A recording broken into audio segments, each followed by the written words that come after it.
Hello, everyone. Before we start, make sure to like and subscribe to the channel and leave a comment with where you're from and what time you're watching. That way, YouTube will keep showing you stories just like this one. Now, let's begin. What I will tell you is what I experienced to the best of my ability. I know how this is going to sound, but I promise that every word of what I'm about to tell you is true, especially what happened after sundown. On the edge of a small town where cicadas droned in the trees and the air carried the sweetness of pine sap, Danny and I grew up together.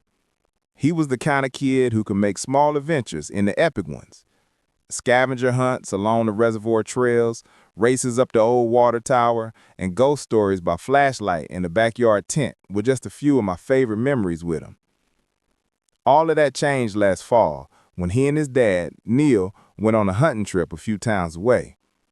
He was supposed to be back in time for his 16th birthday.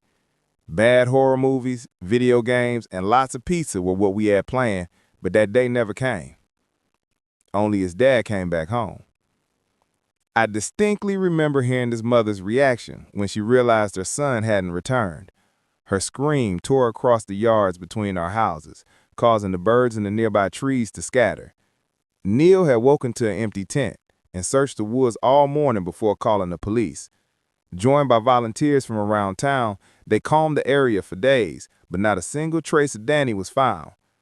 Word spread around town that Danny had vanished overnight. Despite his dad being the last one to see him alive and how strange it all was, no one questioned it too much. His parents were well liked after all, and Neil also had old hunting buddies in the police department. They took his word at face value, and as a result, no charges were filed. The investigation went cold only after a couple of weeks. Weeks blurred into months, and Danny still never turned up. I barely left the house. The sadness that crept into Danny's home eventually seeped into mine. Their house was nothing more than darkness breathing through the slats of the blinds day and night. Aside from the groaning porch swing and the clink of beer bottles hitting the ground outside, I respected the silence from next door.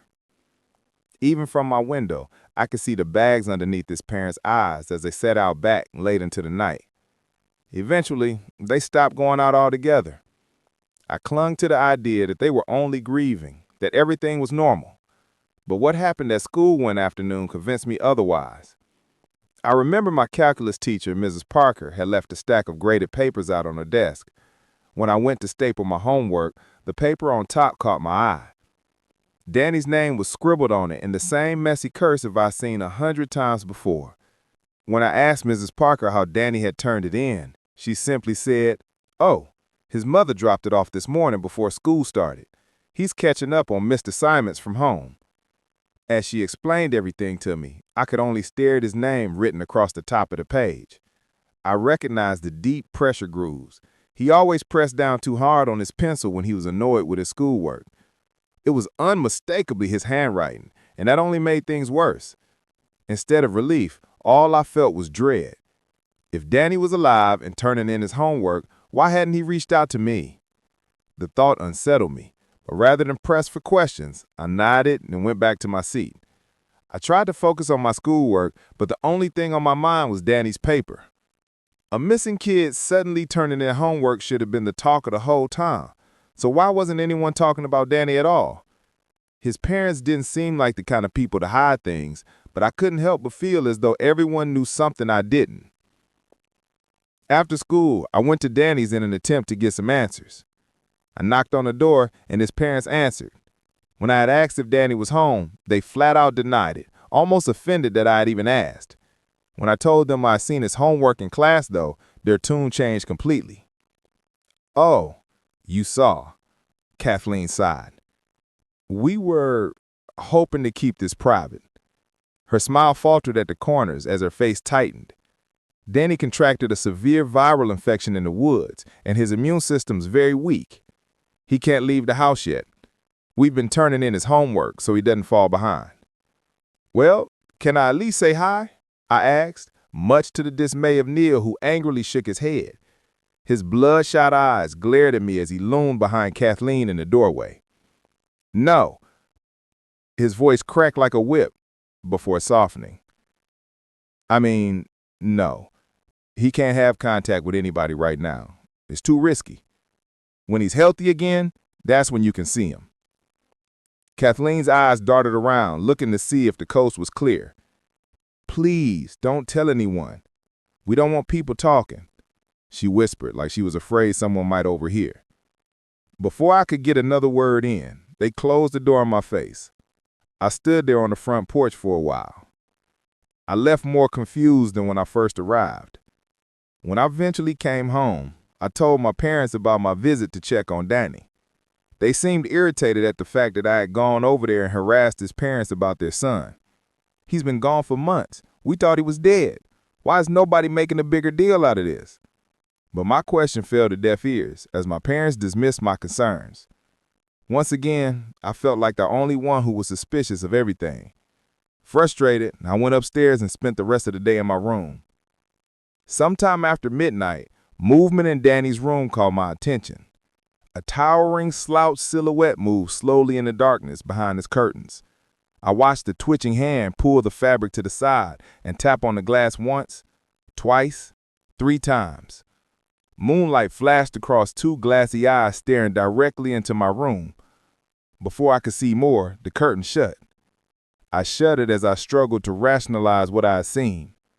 I wanted to believe it was Danny, but the height and movement didn't match him. For the sake of everyone involved, and maybe for my own sanity, I let things be. Every day played out the same way for the next few months. I pretended that everything was fine, even when it wasn't. Then, after what felt like a whole lifetime of waiting, Danny's parents called. They said that he would be attending school again once spring break was over. I was relieved, as was everyone else when the news spread around town. The end of spring break felt like it couldn't come fast enough. When that day arrived, I got to school early and waited for him outside of our English class together. I froze the moment I saw him again. There he was, same freckles, crooked grin, and dark brown hair that barely brushed his eyebrows. It was like he had never disappeared, except for the heavy crescents under his eyes and the way he stiffly walked. I just assumed these were side effects from the infection he had. We picked up right where we had left off before his hunting trip. Over lunch, I caught him up on everything that had gone on in my life since he had been gone. When I told Danny the rumors about him that ranged from flesh-eating virus to alien abduction, he laughed hard so chocolate milk came out of his nose. It was fun getting to talk with him again. Eventually, I asked what his recovery had been like, and he got very quiet, almost dismissive. He changed the subject every time it was brought up, so I stopped trying to talk about it. I noticed Danny's behavior grow more and more odd in the following days. He seemed to always be tracking the time when we hung out after school. During our walks around town, he would constantly ask what time it was, so often it became a nervous tick. I'd also catch him glancing upward at the sky, like he was monitoring its movements. Whenever the sun descended even slightly, his eyes would fill with fear. Even stranger was his mom's car pulling up to my house the second it started to get dark outside. There would be a single sustained honk that would echo from the street, and Danny would grow pale instantly. "Gotta go," he mumbled under his breath quickly, before taking off into the night. For a while, things sort of felt ordinary again. Those afternoons of video games and bike rides around town blurred together as weeks slipped by. Eventually, summertime arrived, but the heat only made things weirder. For some reason, Danny still wore long sleeves, jeans, and a jacket during heat advisory weather. I joked that he had turned into a vampire, but he just insisted that he was cold. This was a kid who used to go shirtless anytime the temperature broke 70. Now he dressed like it was the middle of January. I shrugged it off, not wanting to ruin the fun of hanging out together. But then came the night that changed everything between us. We were in my basement working on an allopathy project for our biology class. My parents were at a blood drive, so we had the whole house to ourselves. I had just finished writing down our data when Danny asked me what time it was. I had seen the sky turn a bright orange color earlier, but I hadn't checked the time. When I pulled out my phone and told him that it was shortly after 6, he looked like he was on the verge of a panic attack. The color had completely drained from his face. He trembled violently as he stared out the window, watching the orange light fade into dying rays of violet. I wanted to dismiss the way he was acting, but something about the way his eyes locked on the fading light outside gave me goosebumps. It was like he was counting down the seconds before something awful happened. I have to go. The remaining light slanted across his face, turning his skin almost translucent. Before I could even question what was happening, he rose to his feet. He clutched his stomach, doubling over like he was going to hurl, before sprinting upstairs. "Danny, what's going on?"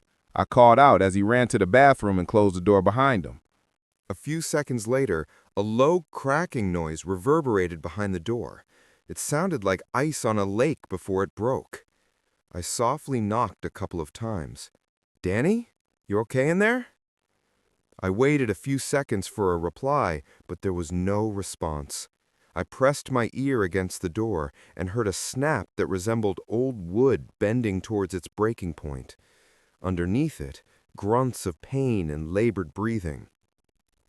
If he hadn't been acting so odd before, I would have assumed the pizza from our trip to the gas station earlier had made his stomach upset. But my gut was telling me that something was wrong. My suspicions were confirmed when I heard the doorbell incessantly ring. I ran upstairs and opened the front door to see his mom, Kathleen. She looked frantic, more frightened than angry. She didn't just walk, she lunged past me with a coat in her hands. "Where is he?" she questioned, her voice shaking. "In the bathroom, but—" Without hesitation, she marched down the hall toward the bathroom. Her keys jangled in her pocket as she pounded on the door with her fist. "Danny, it's Mom! Open the door this instant!" she called out, eyes wide with fear. The sound of choked sobbing came from behind the door as it opened. In between the slight crack in the door, I thought I saw an arm with the color and texture of varnished wood. Danny's mom obstructed my view, preventing me from seeing more as she barged into the bathroom. She helped Danny put the coat on before pulling him into a hug. "It's okay, sweetheart. I've got you." Moments later, they emerged from the bathroom. Danny had his head down the entire time Kathleen told me that Danny wasn't allowed over anymore. Afterwards, she and Danny left, not even bothering to close the front door behind them. That was the last time he was ever over at my house. I didn't know it at the time, but I had just witnessed a crucial piece of a much larger mystery fall into place. Looking back, it seemed like nothing more than an awkward moment in our teen years, something we could look back on and laugh at when we were older. Nothing could have prepared me for that evening to be the beginning of a goodbye. And yet the signs were all there. I had ignored them at the time because I didn't understand them. If I had known that night was going to be the last time he actually felt like my friend, I would have done and said so much more. The truth was that I had already lost him, just in no way I could have ever imagined. Danny didn't come to school the next day, or in the days after. The texts I sent him stayed on delivered, and every time I called his house, I was told he was resting. Days became weeks, and eventually they stopped answering my calls altogether. After a month went by and I still hadn't heard from Danny, I couldn't take the silence anymore. I wasn't about to lose my friend again without a fight. I asked my teachers if I could drop off Danny's homework, and when they agreed, I knew I finally had an excuse to check on him. I rode my bike over to his house and told myself that I'd be quick. I thought I heard a faint scream as I stepped onto the porch. I assumed Danny was watching a scary movie as I rang the doorbell, but nobody answered. I rang again, and still nothing. The noise from inside grew louder and frayed my nerves. "Danny?" I shouted as I tried the doorknob. To my surprise, it turned with ease. Inside, plates of half-eaten food sat untouched beneath the flicker of a muted TV. Crumbs were scattered across the floor, while mail was strewn across the kitchen counter. I left his homework on the kitchen table and searched the house. My search eventually led me to the basement door. It was the only place that I hadn't checked. When I opened it, I gagged at the bitter chemical fumes that rolled out. My eyes watered as I took the stairs one at a time. My foot slipped slightly on the slick floorboards, and when I looked down, the entire stairwell shimmered with a rainbow sheen like rain puddles under a streetlight. Why was there gasoline all over the place? Each soaked stair squeaked under my weight as I did my best not to lose my balance. Halfway down, a screech morphed into an anxious whimper. "Danny?" I called out into the darkness.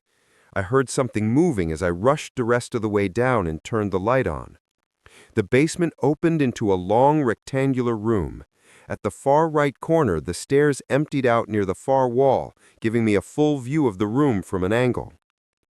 Bags of blood littered the floor. Some were collapsed and drained of all their contents, while others remained full. Old shelves and furniture lined the walls, all soaked with gasoline, just like the stairs. To my right stood a cluttered workbench. To my left, an old-looking sink and laundry machine.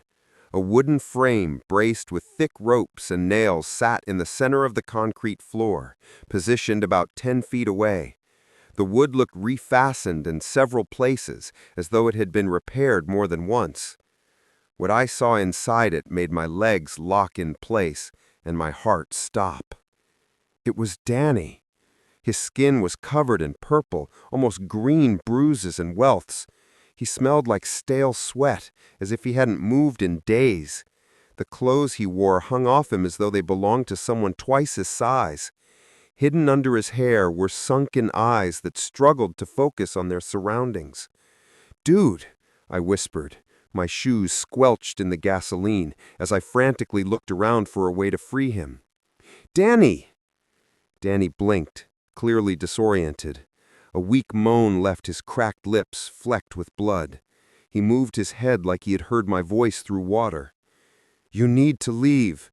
His words came out hoarse, like he'd been yelling for hours. "You shouldn't be here." "What are they doing to you, man?" I stepped toward him, but he flinched backward. "Don't touch anything. They're trying to help." "Help?" I snapped. "You look like a hostage. Your parents have you tied up in a basement. Danny, what the fuck is going on?"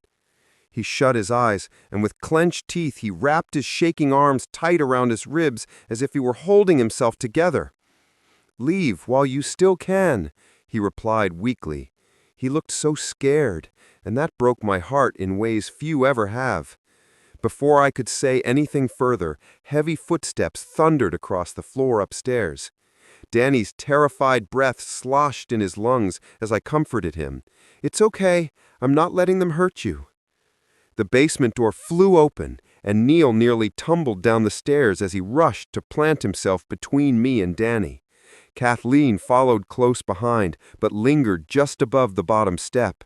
She was chalk white and looked torn between retreat and descent. Neil locked eyes on Danny, looking as though he had been shot in the chest.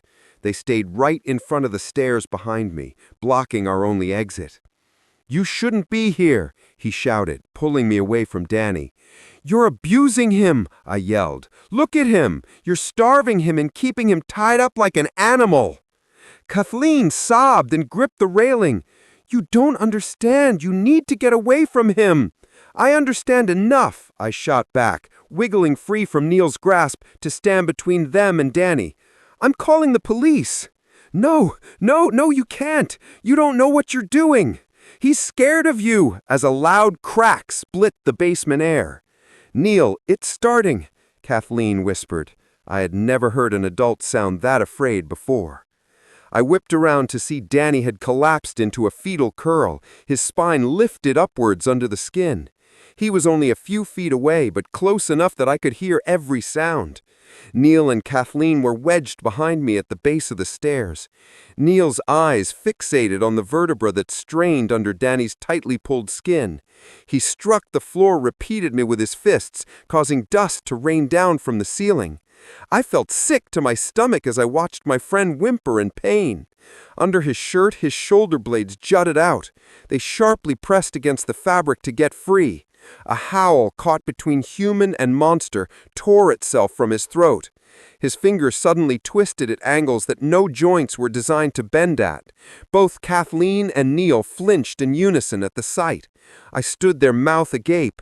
as the veins under his skin darkened into the color of old tree sap. Tears trailed from Danny's eyes as his skin rippled violently. His flesh split apart so loudly that the sound vibrated through the floor. I stumbled back a step when I saw the panels of dark lacquered timber underneath the torn skin. The polished wood gleamed as the board slid outward in jagged, overlapping plates. The harsh crack of his bones nearly drowned out what he said next. "Please, not in front of him!" Danny screamed frantically. "I don't want him to see me like this!" Danny tried to speak one last time, but only the word "Mom" escaped his lips. The rest of his sentence became some ununderstandable guttural sound mid-syllable. With a force that delivered a splintering crack, his neck jerked to the side, making Kathleen wince. Then Danny's breathing stopped entirely, and his body went quiet and limp. My knees knocked together uncontrollably as I struggled to stand. Kathleen backed up until her shoulders hit the concrete wall on my left. Her hand slid down the wall as she pleaded, "Not again. Please, not again." Neil reached a hand out toward Danny, but yanked it back when his jaw unhinged sideways. He lifted his head slowly and snapped it back into place with a wet pop. A groan came from the ropes on the frame as they stretched, barely able to restrain Danny as he grew taller. A wooden moan came from within his body when the tendons in his arms stretched and pulled taut. The gasoline on the floor under him rippled with each of his convulsions, reflecting light and shadows in trembling colors. His eyes, wide with apology, locked onto mine before the irises of his eyes ballooned, then vanished entirely into a pitch-black shine. His gums split open, revealing serrated teeth that scraped and clicked forward inside his widening mouth. They rearranged and lengthened themselves at an alarming rate. The nails on his fingers bruised and shredded until they resembled miniature wooden stakes. "Get away from him! Move!" Kathleen pressed herself against the far wall. Her shaking hands covered her mouth in a vain attempt to silence her distress. Neil stepped in front of me, trying to block my line of sight to Danny. Kathleen stood by Neil's side and gripped his arm, knuckles whitening like it was the only thing keeping her upright. In her eyes, I could see fear and the exhaustion of someone who had been through this too many times. "What did you do to him?" I asked, terrified at what I had seen my friend become. "A vessel of flesh and wood, for the soul and a life for a life to keep it whole," Kathleen recited like a prayer. Danny yanked at his restraints, the ropes fraying beneath the growing strength of his new body. "What?" It was all I could manage to speak. "It's what the person who promised to help told us. We saved Danny, but not completely." Neil grabbed me by the back of my shirt and pulled me towards the basement stairs. He became emotional as he tried to explain. "Danny died. It was all my fault. I was cleaning the gun when he snuck up on me. My finger pulled the trigger out of instinct, and I ran home and told Kathleen. We found someone, a craftsman, who promised that Danny could be brought back." His hand shook as he wiped his eyes. "This craftsman built a ventriloquist doll in Danny's image from the bark of the trees in the woods he died in. A life had to be taken in order to restore Danny's. We refused to go through with it, but the ritual couldn't be undone. So Danny came back, but not completely. He's normal during the day, but at night he turns into that monster.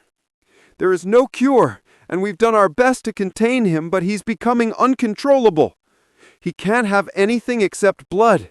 I've had to steal bags of blood from my job at the hospital and the blood drive to keep him fed. His hunger is only getting worse." Neil suddenly pulled me into a hug, sobbing into my shirt. "We didn't know. God, we didn't know." Danny died. Those two words together were a concept that my brain refused to grasp, but my heart fully acknowledged. With teary eyes, I turned to face the monster that had taken over my best friend. When I looked into the black gleam of his eyes, I thought I saw a glimpse of my friend behind them. "Help me!" The monstrous bellow rumbled from his throat. In that sliver of a moment, I swear he remembered me like I remembered him. Seeing Danny not in control of himself broke something inside of me. This was the kid I used to build blanket forts with, the one who used to pretend that our bikes were spaceships and make loud pew-pew laser noises as we rode around our street. A part of me knew I shouldn't have freed him, but the part that begged myself to do it took over. I rushed forward and tore at his restraints. "No!" Neil cried out as he chased after me, but he wasn't fast enough. The last of the ropes broke loose one fiber at a time as Danny's head turned toward us. Without hesitation, his mouth opened wide, and he lurched toward us. His arm clattered fiercely as he swung his arm and knocked me backward. My body struck the workbench with a force that felt like running into someone wearing a backpack full of bricks. Jars, nails, and tools toppled off and scattered across the gasoline-coated floor, pinging like metal raindrops. Pain exploded all over my shoulders and back from the impact, but before I could even react, Danny was on top of me. I felt his sawdust-scented breath on my face as his claws raked across the skin of my forearm. Blood oozed from the wound as I screamed and tried to shove him back. We struggled for a moment before Neil charged from my right and grabbed him by his left arm. He tried to pull him away from me, but that turned out to be a bad idea. Danny seized him around the torso and hurled him toward the bookcase on the right side of the room. The impact of the crash broke the bookcase and made warm droplets of gasoline fall from the rafters. He lunged toward him again, crossing the room in only a couple of strides as Neil lay in the wreckage in a crumbled heap. Kathleen fumbled for one of the blood bags on the floor near the stairs. She waved it desperately in an attempt to distract their son. "Danny! Danny, please!" He pivoted toward Kathleen, his limbs scraping against the concrete as he approached her in stiff strides. Tud, tud, tud. Each of his footsteps were heavier than the last on the oil-slicked floor. His head clicked, like a puppet with too many strings being yanked at once, as he faced her. He sank his teeth into her hand, the injury slicing her hand open. She collapsed to the floor as blood formed in a messy pool beneath her. "Run! Go! Now!" Neil cried out, using the remains of the bookcase to help lift himself back to his feet. He pulled a matchbook out of his pocket, and when I saw the matches, I understood everything immediately. I ran toward the stairs, but not before I heard a match being struck. The flame flickered faintly in Danny's black eyes before Neil threw it to the floor beneath him. My eyes followed its descent to the floor. In mere seconds, the gasoline ignited. With a booming whoosh, the fire roared to life right in front of him, completely overtaking him in a sacrifice by self-immolation. A wave of heat barreled across the room. Flames raced along the soaked trails on the floor in serpentine lines before climbing the walls, turning the stairwell into a pillar of fire. Smoke drifted across the ceiling as Danny thrashed wildly, screaming in agony as he burned. Kathleen crawled toward him on the basement floor, sobbing his name repeatedly as the flames consumed her. He didn't even acknowledge her. Danny only knew two things in that moment: pain and hunger. I bolted up the stairs two at a time, using the wall to keep my balance as smoke followed behind me. The acrid smell of burning wood and skin glued itself to my lungs as I exited the basement and stumbled into the kitchen. Clutching my injured arm, I barely made it through the front door to safety before the heat engulfed the doorway behind me. The windows exploded outward, and shards of glass flew across the front lawn like a swarm of angry hornets.